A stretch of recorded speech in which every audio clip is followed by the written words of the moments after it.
Emmanuel Faux, Europe Nuit, autour du monde. Autour du monde, le regard international de Didier François qui revient ce soir sur le Yémen, où vient d'être enlevée une Française de 30 ans à Sanaa.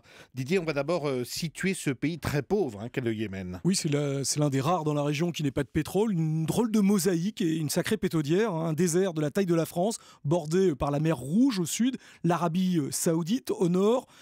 C'est un pays extrêmement divisé, à 50-50 entre les sunnites qui habitent plutôt le long de la côte au sud et à l'est, et puis les chiites, eux, qui sont dans le nord et l'ouest du pays, dans les montagnes, et qui se sont affrontés D'abord, il était divisé en une multitude de petits états tribaux qui se sont affrontés pendant des décennies avec un conflit particulièrement lourd entre 1960 et 1990, qui a duré à peu près 30 ans. C'est d'ailleurs à ce moment-là que les partis totalement épuisés par ces guerres civiles à répétition ont décidé un cessez-le-feu, puis une unification. C'est le 22 mai 1990, la date de création du Yémen actuel, fondée sur les bases d'un compromis provisoire entre ces fameuses tribus sunnites et chiites, puisque personne n'avait vraiment gagné la guerre.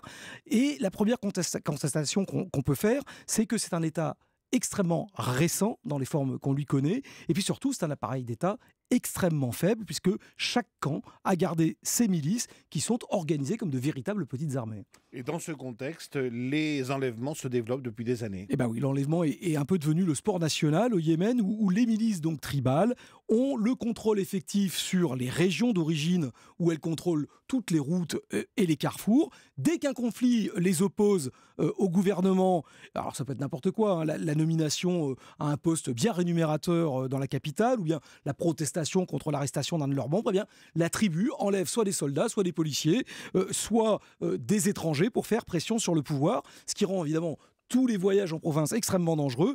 Mais le problème, c'est que désormais, les tribus sont également en contrôle des différents quartiers de la capitale. Et c'est là qu'a été enlevée cette jeune Française qui travaillait pour un organisme international. Et il faut le dire, ces derniers mois, la situation s'est encore dégradée.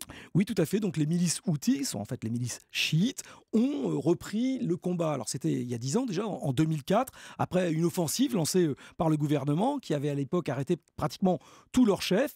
Évidemment, ça a déclenché une rébellion dans l'ensemble du pays, qui va d'ailleurs provoquer l'intervention de l'Arabie saoudite. Le royaume décide en 2009 d'envoyer son armée pour soutenir le gouvernement yéménite contre les rebelles chiites, puisque lui, il estime que eux, ils sont appuyés par les Iraniens. Seulement, rien n'y fait. En 10 ans, les chiites ont progressé inexorablement vers la capitale. Ils l'assiègent, la capitale, et la prennent en septembre 2014, alors il y a quelques mois, effectivement. Et puis le 6 février, là, il y a quelques semaines, elles ont carrément chassé le président, le gouvernement, l'Assemblée nationale. Bref, elles ont pris le pouvoir, ce qui a été évidemment condamné par les Nations Unies et toute la communauté internationale, mais sans grands effets, à part le départ de l'ensemble des chancelleries occidentales. La pétaudière du Yémen, terre d'enlèvement dans le regard international de Didier François. Merci Didier.